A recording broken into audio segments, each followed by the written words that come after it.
Hello guys, কেমন আছো তোমরা সবাই? নিয়ে চলে আসলাম অনেকদিন পর আরো একটা নতুন ভিডিও। আর আজকে যাব আমি একটা জায়গায় ঘুরতে কয়েকজন মিলে। জন্য আমি সকাল সকাল উঠে স্নান ধান করে রেডি হয়ে যা তা দিয়ে একটু ভাত খেয়ে নিলাম। তারপর গাইস আমাদের গবার জন্য আমি একটু ওদের বাড়িতে দাঁড়িয়েছিলাম, ও রেডি হচ্ছিল। তারপর গাইস পাঁচজন এক জায়গায় হয়ে বেরিয়ে পড়লাম।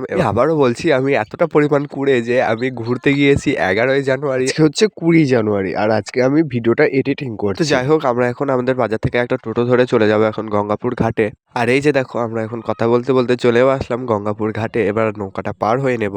গঙ্গাপুর ঘাট পার হয়ে পাটুলিতে নেমে একটা টোটো ধরে আমরা এখন চলে যাচ্ছি পাটুলি স্টেশনে। এই যে দেখো, দেখতে দেখতে আমরা চলেও আসলাম পাটুলি স্টেশনে, আর একে একে সবাই টোটো থেকে নেমে পড়লাম। ট্রেন আসার আধ ঘন্টা আগে আমরা পাটুলি স্টেশনে পৌঁছে গিয়েছিলাম। ওই জন্য ভাবলাম যে ফালতু দাঁড়িয়ে থেকে কি করব, চল একসাথে চা খেয়ে নিই এক কাপ করে। চায়ের টেস্টটা ছিল আলাদাই রকমের, হেভি সুন্দর ছিল চাটা। তারপর কিনে নিলাম এক বোতল জল। দাঁড়িয়ে থাকতে থাকতে চলে আসলো আমাদের ট্রেনটা। তো ট্রেনে এখন চাপবো আমরা। ট্রেনে উঠেই খেয়ে নিলাম আমলকি, আর এই আমলকি মাখাটা খেতে যা লাগে না, একদম দারুণ লাগে। ট্রেনে দাঁড়িয়ে দাঁড়িয়ে প্রাকৃতিক দৃশ্য দেখতে দেখতে চলে আসলাম আমরা গন্তব্যস্থলে। আর এই স্টেশনটা হচ্ছে অম্বিকা কালনা। আমরা অম্বিকা কালনাতে ঘুরতে এসেছি।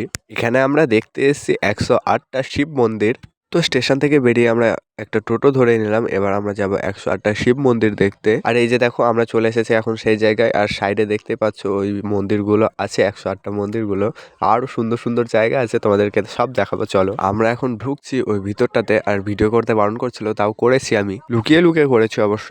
তোমরা এবার দেখো কতটা সুন্দর জায়গাটা।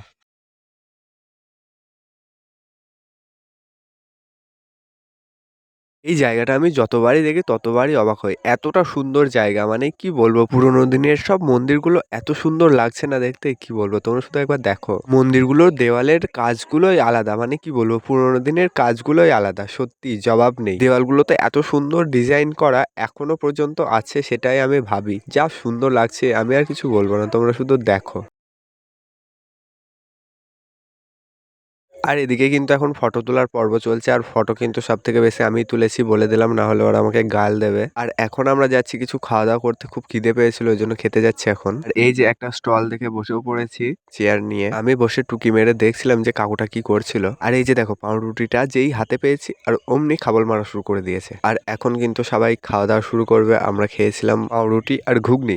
তারপর একটু পাপড়ি চাট খেয়ে নিলাম। আর পাপড়ি চাটটা আমার একটু কেমন কেমন লেগেছে, কারণ চাটনিটা একটু বেশি দিয়ে দিয়েছিল ওই জন্য। তারপর সবাই মিলে খেয়ে নিলাম ফুচকা, ঝাল ঝাল করে। ফুচকার টেস্টটা কিন্তু দারুণ ছিল। আর আমরা এখন 108টা শিবলিঙ্গ দর্শন করার জন্য ঢুকে পড়েছি ভিতরটাতে। তো চলো। আর এখানে কিন্তু বেশি ভিডিও করতে দিচ্ছিল না, ওই জন্য কিছুটাই করেছি আমি ভিডিও, এইটুকুই দেখে নাও তোমরা, আর দেখাতে পারবো না। 108টা শিবলিঙ্গ দর্শন করার পর চলে এলাম বাইরে। বাইরে এসেই খেয়ে নিলাম এক কাপ করে আখের রস।